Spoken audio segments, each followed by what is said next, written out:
Welcome to Crazy, right? A podcast Be your own person. for those affected by Crazy, right? mental health, I wanted to just try it. Crazy, It's something that I've struggled with for a while. featuring live improvised music Now I finally got my head right again. by your host, am I right? Crazy, It feels good to talk about it. right? Crazy, right? Dave Asher. My guest today is Anne. She is a 31-year-old musician, improviser, and educator. She has been diagnosed with bipolar 2 and struggles with some PTSD symptoms.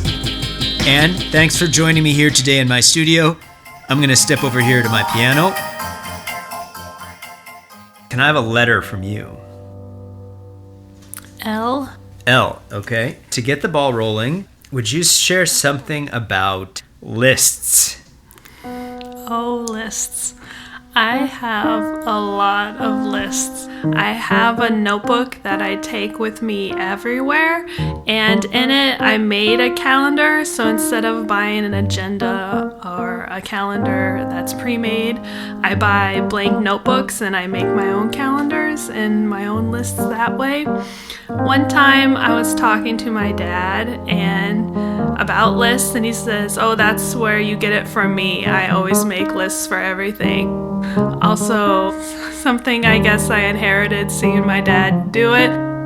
His thing now that he's older, if he doesn't write it down, he'll forget it. So every time I talk to him on the phone, he's like, "Oh, I gotta write that down. You gotta find my lists." If you look back at your connection with your father, what was your relationship like with him growing up? When I was about 11, my mother was diagnosed with Huntington's disease, and my dad became the sole provider for our house. He did essentially both roles. He had a job, but then he had to take care of us and take care of my mom. So during 11 till high school, he was the one taking care of my sister and I the whole time, and also taking care of my mother and watching her slowly deteriorate over time. And he took care of her all the way up until the end, right when she died. When was the last time you saw your father? Well, he lives downstate, so we meet sometimes in the middle to hang out and to exchange goods. So if I have something at my dad's house that I want him to bring to me, then he'll put it in the car, we'll drive halfway to our meeting point, and then we'll trade whatever. I try to see him at least 3 times a year, and I do call him maybe once or twice a week. And so going back just to that share about your father taking care of your mother and your mother's passing, how old were you when your mother passed? I was 24. And has this experience at all had any influence on your thoughts about whether you might want to have children someday? Yes. So Huntington's disease is a dominant trait. So there is a 50% chance that I will have it.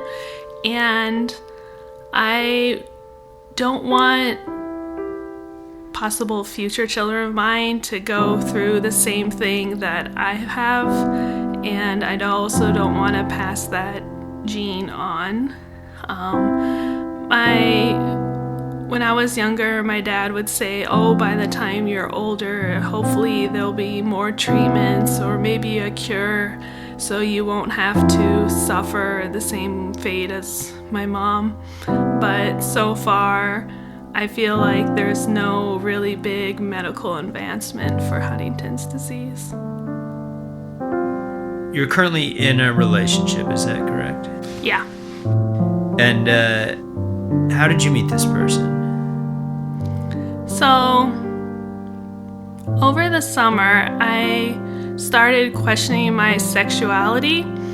I was wondering if I was bisexual. So, I was looking for resources and more information on sexuality. So, I found this group in Chicago that was a bisexual resource group, and they had an event like a bar crawl. So I thought, oh, this was a great way to meet people and stuff. And that's where I met my boyfriend, was at this bisexual bar crawl. What was the experience like sharing with him for the first time about your mental health? So when I first met him, we were just talking at the bar, and he said he recently graduated as a psychology student. He got his PhD and he was working on his postdoc, and I found that really interesting. So I was talking to him more about that, and he says his dissertation was about mindfulness and improv. So I was really excited because he was talking about improv too. So we got along right away, and our first or second date, I told him, oh, I have a lot of mental health problems. I hope you're okay with that. What was his response to that? He was like, that's okay. He's had a lot of experience with people with different mental illnesses, and that it wasn't something that deterred him from wanting to see me. I was really excited that he was a psychologist, so I feel like in the past with my relationships, a lot of them didn't understand, and I would get upset a lot, and I felt like that's when the relationship deteriorated because I was too emotionally high maintenance. So that's something I think about when I'm with him, that it's not something I have to worry about too much, that he understands and can relate and kind of talk me through some big emotions that I have. When you talk about these big emotions,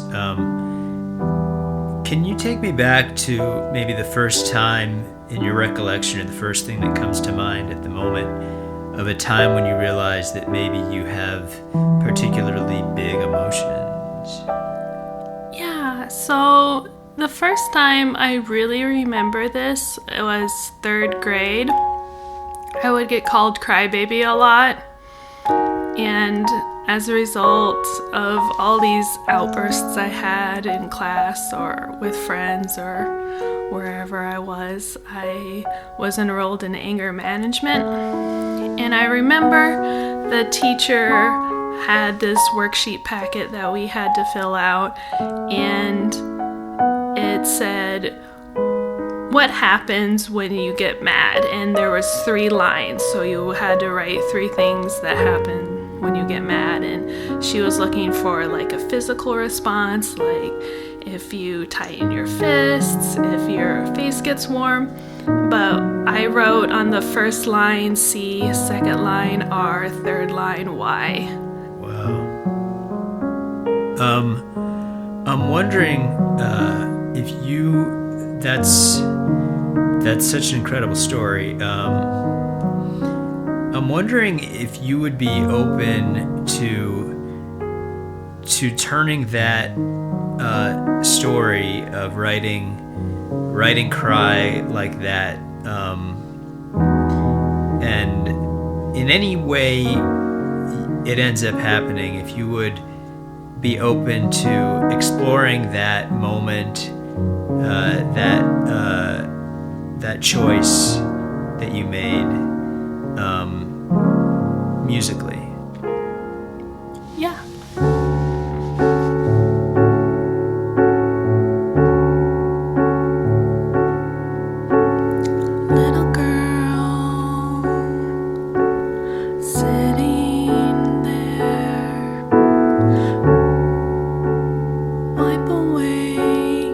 tears.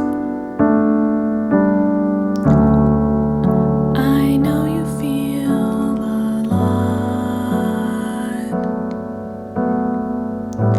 There's nothing to fear. I will walk with you.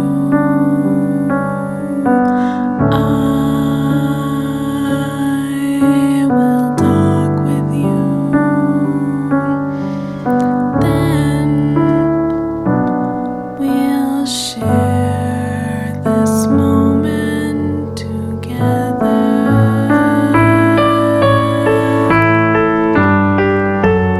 There's nothing to be ashamed about. We all have feelings too. We can express this in healthier ways.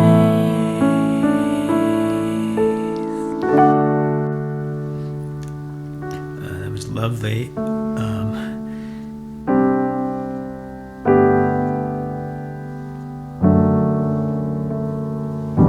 Such wise advice. Was there a time in your story when you would express sadness in what you might look back at now as harmful ways or self-harmful ways? Yeah, so in high school, I self-harmed a lot. I would cut myself, and I would feel so much and have so much regret for what I was feeling, especially when it came to issues with my family, like being mad and upset that my family was so chaotic and so different from other families, and that no one seemed to understand me. And I would feel a lot of regret because there was so much going on in my life that I couldn't make sense of it, and that I would feel bad for having these really strong emotions, so I would self-harm. And it didn't stop in high school. It was something that stayed with me anytime I had like really intense emotions, like when a relationship ended, I would always self-harm, and it all came down to I'm feeling so bad that I want the rest of me to hurt too.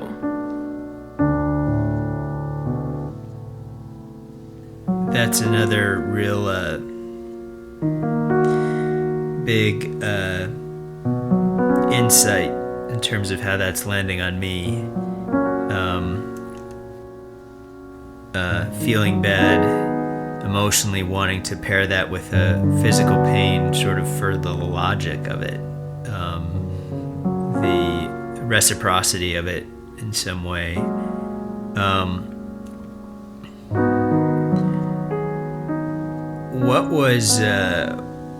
What's the first thing that comes to mind in terms of a situational event that caused you to feel bad and led you to maybe one of your first experiences with self-harm? I don't remember what event started it, but I know I said something to my family that quickly escalated, and a lot of people had a lot of emotions, and I felt really bad that I started it. So that's, I think, when it started, that the self-harm, that I caused other people pain, and then I had all this shame and guilt that I had hurt people and I couldn't cope with that. So that was one event that really stands out in my mind as being an early event of self self-harm.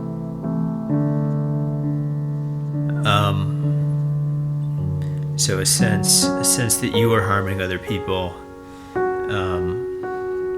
Again, I'm hearing a sense of sort of justice, that there's a sense of self-justice being inflicted in some way. Were you raised, or are you currently, would you describe yourself as either religious or spiritual, or what is your story like in terms of religion? So I wasn't raised religious, but growing up, I made some friends that were homeschooled, and they were very religious. And so I learned about Christianity through them. And one of my friends, her church was the next neighborhood over, so I would go with her to youth group or adolescent teen group on Sunday evenings, and that's where I learned a lot about Christianity. But I felt like I still didn't fit in, even though I was learning. But then when I went to college, I started learning about other religions, and that was very eye-opening, learning about other people's beliefs from around the world. So I wouldn't say I have a religion, but I would say I'm spiritual. And I know from chatting with you a little bit earlier, one of your diagnoses is bipolar type 2. How has that manifested itself? Are you typically prone to, I guess that one's sort of, I'm bipolar 1, and so there's, I've experienced extended manic episodes, a couple depressive episodes, but mostly a handful of extended episodes that go from kind of hypomanic and not sleeping to sometimes full-blown manic, and I've even had times where I would probably be considered as out psychotic. I know bipolar 2 presents itself differently, and everything with everyone presents itself probably differently. Would you relate to me maybe the first series of events that led you to seek treatment for either manic or depressive tendencies that led to the bipolar 2 diagnosis? Yeah, so in 2015, I had a new job and it didn't go very well. I was really sad all the time. I was crying a lot anytime, well, sometimes at work too. I would just cry. And I felt like all the time I was crying, every morning I'd call my dad and ask him if I had to go to work, and he always said yes. And then one morning I woke up throwing up, and I asked him, do I have to go to work? And he says no. So that day I was thinking if I had to go back to work again, I would jump in front of a car. And so I made some phone calls and got admitted to a hospital, and there they gave me antidepressants, SSRIs, and when I first started taking them, I felt great. And then it kind of wore off because I didn't take it regularly. And then I had a new doctor, and I told him I wasn't feeling very well again, and they prescribed another medicine, and that again, it worked for a little bit, but then it started to wear off because I didn't take it regularly. So in 2017, I made it my New Year's resolution to take my medicine every day. And then like the other times I started feeling good, but it didn't stop. I couldn't sleep. I remember not yawning for like a month because I was thinking I used to yawn all the time. I was tired all the time, but I didn't yawn at all. I would wake up at 3 a.m. and I created a tree in my house using brown packing paper and tissue paper. And then the euphoria faded and the agitation set in, and I was very agitated, kind of almost always angry. And a thing that I would do, I would wring my hands, and then I started tearing off the skin on my hands, and people started asking me, what's wrong with your hands? Because I had these huge scabs on them. And at that time I had a new therapist, and the new therapist, after maybe 3 sessions, she looked at me and she says, you have bipolar. And I felt so relieved, because in my mind I was thinking, now I can get help. This is not my fault. All these feelings that I had, even thinking back to the time as a kid, all these really intense feelings I had, now I have something that's treatable, that I can finally get help for.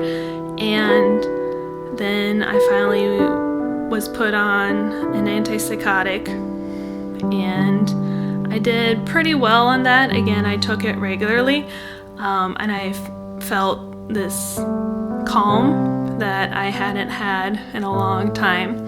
And I remember my psychiatrist asking me, how are you feeling? Any big changes?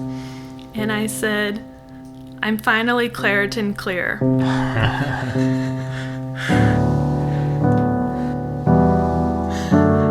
That I no longer had all these thoughts in my head. I could think clearly. Everything was, I felt like, for a lack of a better word, I felt normal. And I stayed with that medicine for a long time. I had a combination of an SSRI and an antipsychotic, but then when I moved and I got a new doctor, he looked at it and he said, oh, you don't use SSRIs to treat bipolar. We got to get rid of that.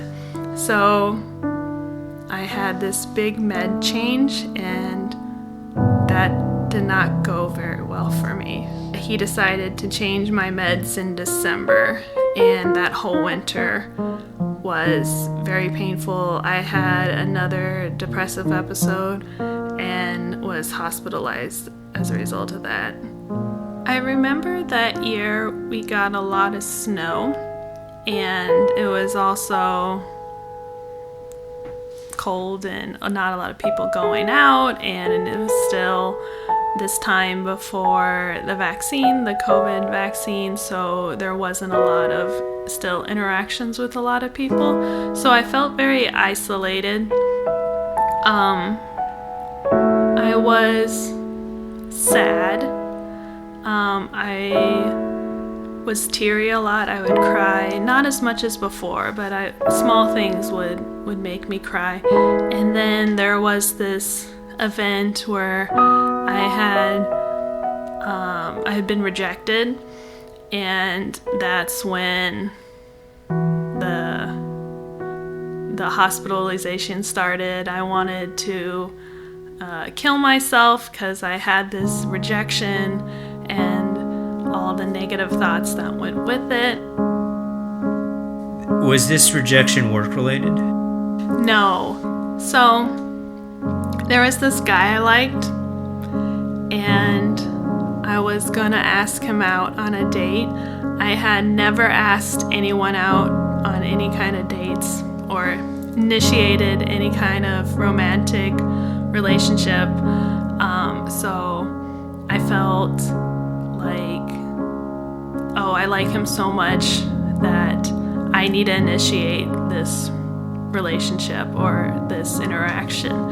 And I remember talking to him, and I was like, oh, we should hang out sometimes. He says, yeah, we'll get, the group together. And I said, no, I mean just you and me. And he was just like, oh, honey, I don't like you like that. And in my mind, it was really harsh. Like, I don't remember the exact words he said, but it was to the effect of, this would never work. You are not the person I'm looking at in all. You are not my type. You could never be with me.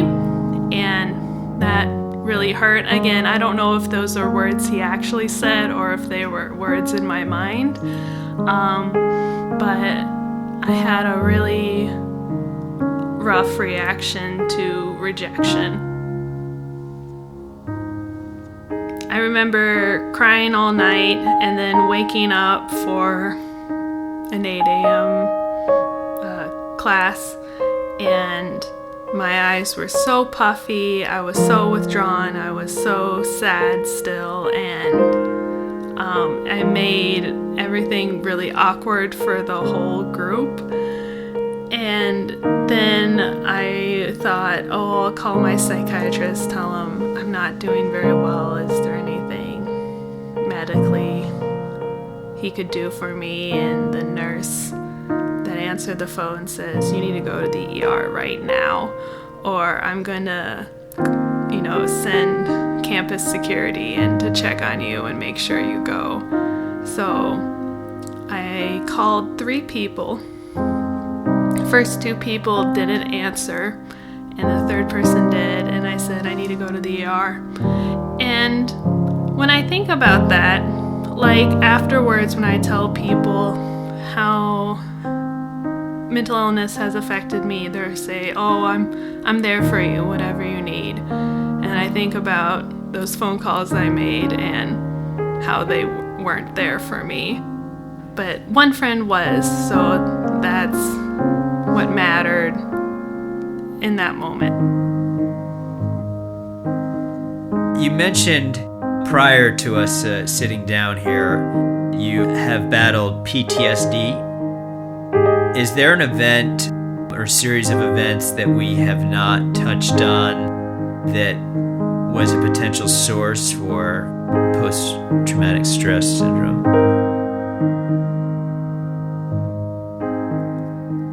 So I think there's a couple events that gave me PTSD. One of them was just seeing my mother die a slow, painful death that really affected me, and not just seeing her die slowly, but all the other emotions and how it affected my family. Like, there's a lot of yelling in my family. We're yellers, and I feel like because of that, I get really affected when other people raise their voices or get angry. Like, instead of fight or flight, I freeze. So it's just like, I freeze when I hear a lot of like anger from someone. But funny enough, when I get angry, that's the first thing I do. I'll raise my voice. So it's something I'm consciously thinking about. Another thing was this job that I had.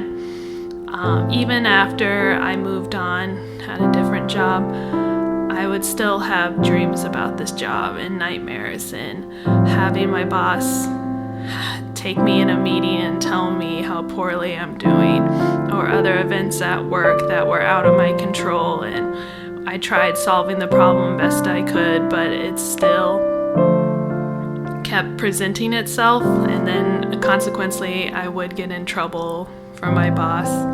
So I would call them dreams, and then I was describing this to someone and they say, no, those are nightmares, probably from your PTSD. I also occasionally have flashbacks to, again, that job. Like, I'll see something or think of something that reminds me of that, and I'll get just a wave of those feelings and again. But over time it's gotten better, but there still are some lingering issues, and I feel like a lot of that lingering stuff is still related to my family, and that's something I've not really addressed, partly on purpose because it was just too painful.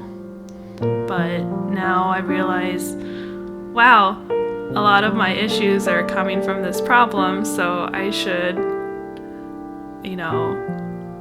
put my shoes on and go out and address this issue that I've been putting off.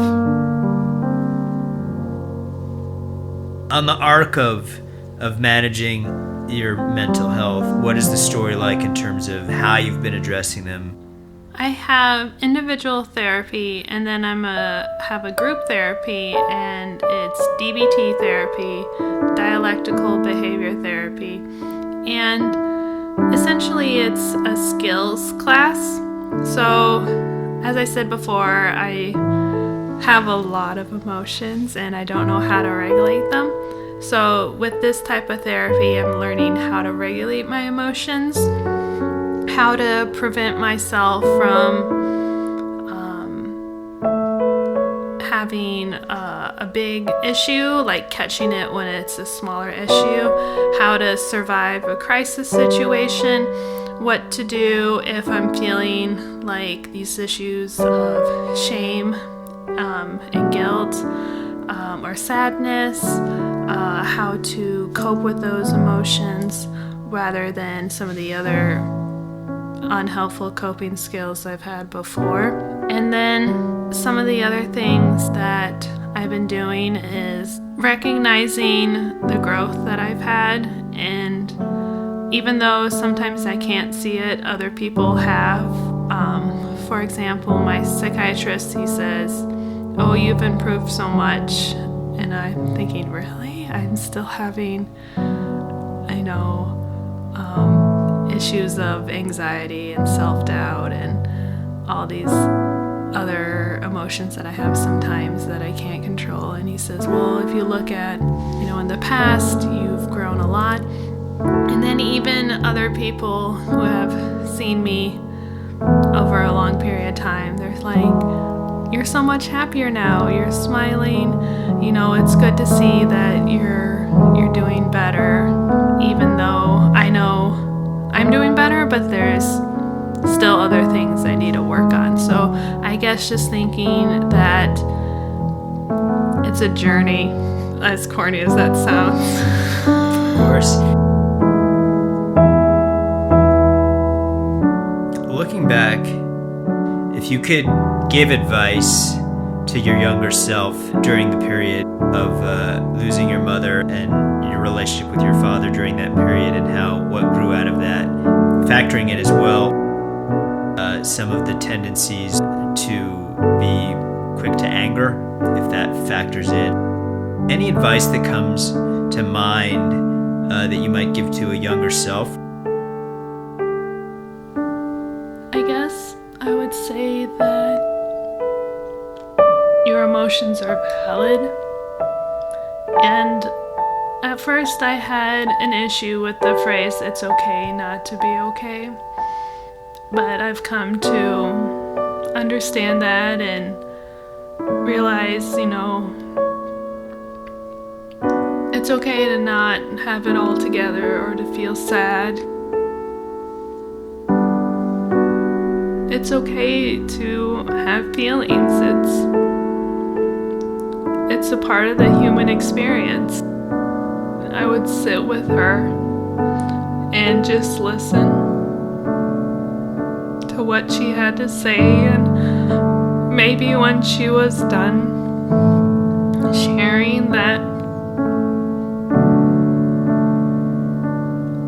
I would say, all that's very valid and you have the right to feel those emotions.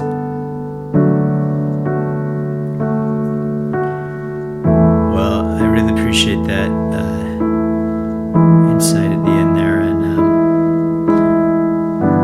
thank you again so much for joining me here and sharing and singing and being open.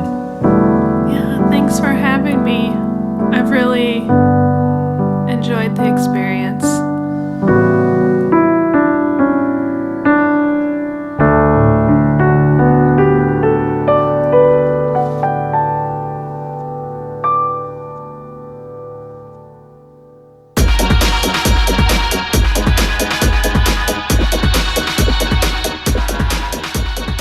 Thank you again to Anne. The National Suicide Prevention Lifeline is a free and confidential resource that is available 24/7. If you or a loved one are experiencing a suicidal crisis or emotional distress, the number to call is 1-800-273-8255. All the best, Anne, and take care. That wraps up this episode of Crazy Right with Dave Asher. Thank you so much for listening. If you enjoyed this episode, please consider writing a review or rating this podcast, and of course, we would love it if you subscribe. I'm Dave Asher, and I'm glad to be here.